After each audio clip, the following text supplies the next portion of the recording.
I'd like to play a little game with you guys. What do all of these people have in common?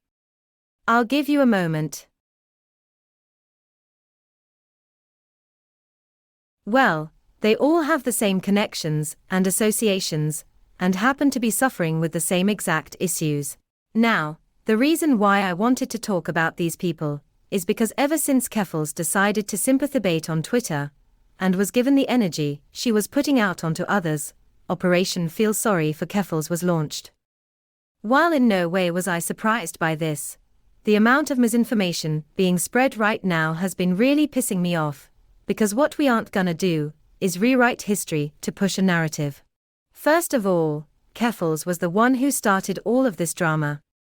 She was the one who was telling her audience to help her look for dirt on people. Not one of you losers stepped in to tell her to stop. Her own followers were doing that for you. The fact that you have the nerve to claim that you're friends of hers, and that you care about her when all you do is enable her terrible behavior, just goes to show how fake and full of it you are. I'll admit, I didn't see the full context behind the whole situation, but as far as I'm concerned, Mama Big Dick didn't really do much wrong at all compared to Keffals. To me, all she did was defend herself from her nonsense. And for those who wanna complain about sobriety being brought up, you can miss me with that. As the saying goes, if they go low, we go lower. Secondly, you're preventing her from getting the help she clearly needs. It's ironic how you like to act like you know so much, when you actually know little to nothing about the things you talk about. To prove my point, I'd like to share the research I did in my previous video. Nowhere did I see any of this stuff in your desperate attempts at painting Keffals as the victim. I'd also like to point out the fact that sympathy baiting's one of the biggest traits of an addict. So this whole operation you're doing will only do more harm than good. Lastly, you can't talk about morality when you're literally siding with a monster. Tell me, what's it gonna take for you people to realize that you're nothing more than puppets for someone who has it out for you? How many people need to be victimized in order for you to see how much blood you have on your hands? What's it's gonna take for you to wake up? I'd really like to know because again, you have absolutely no right to talk about others when it's painfully obvious that you're on vouchers, and that networks payrolls. I wanna end this video with something I find rather funny considering how some people wanna talk about not learning anything, and letting history repeat itself, cough cough. Before I do, I wanna make it clear that I haven't liked ContraPoints since 2020 after coming across some really damning and disturbing information, and how LeftTube covered it all up along with all the other stuff people like her have done. With that out of the way, let's end this video with a banger.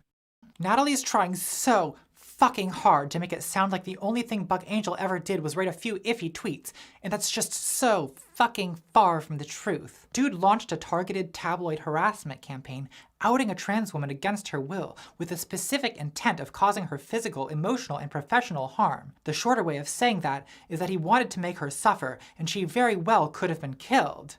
Yikes. This ain't it, Chief. Friendly reminder that this isn't a good look. Maybe don't try to get trans women killed? Disappointing. It sounds pretty serious. Let's investigate. Here's what I've managed to piece together. Scene 1. The year is 2003. Los Angeles, where the movie world, the porn world, and the BDSM scene come together in a tale of heartbreak, betrayal, and transsexualism. La La Land. Dramatis personae. Buck Angel, transsexual porn star. Ilsa Strix, dominatrix, then wife of Buck Angel. Lana Wachowski, wildly successful director of The Matrix, at the time not yet out as a transgender woman. The synopsis is that Ilsa Strix and Buck Angel's marriage ended after Ilsa had an affair with Lana Wachowski, who was not yet out as trans. So Buck was understandably upset about the affair and, in what seems like a petty act of revenge, told a series of magazines that this celebrity director Wachowski was a cross-dresser who had stolen his wife, which I guess was the information he had at the time. So, is that outing a trans woman against her will. Well, in retrospect, it seems like it, though that may not be what he thought he was doing at the time. But to really get to the bottom of this, we have to do some digging. We have to trawl through the dirty details of trans people's personal histories, which I've noticed is one of the internet's favorite activities. So I actually went on eBay and I purchased Rolling Stone issue 991, January 2006, and I'm finally able to reveal that the seller canceled the order. God damn it! But I was finally able to track down and translate a Spanish version of the Rolling Stone article from the Wayback Machine, and I'm finally able to expose the truth. Stop.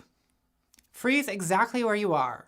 Take a look at yourself and what all of us have been doing for the last 30 seconds. Who does this behavior remind you of? If your answer is social justice advocates fighting for trans equality, you are incorrect. If your answer is creepy stalkers who hate trans people, I am very suspicious of anyone whose online behavior prompts me to dig through articles full of dead names and sordid scandals involving trans people from almost 2 decades ago. This is very similar to techniques used against trans people by internet fascists. So I'm pretty suspicious of anyone pushing this kind of investigation. How can you tell the difference between a trans anarcho-socialist with an anime avatar and a Nazi pretending to be a trans anarcho-socialist with an anime avatar?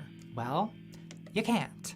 Anonymous is anonymous is anonymous, whether it's on 4chan or Twitter. So unless Buck Angel, Ilsa Strix, or Lana Wachowski gets in touch with me and lets me know that for some unimaginable reason they want me to publicly dig up their 17-year-old divorce drama, this is none of my fucking business. And it's none of yours either, so shut up and go back to Kiwi Farms where you belong. Well, I guess that's the definition of the word irony.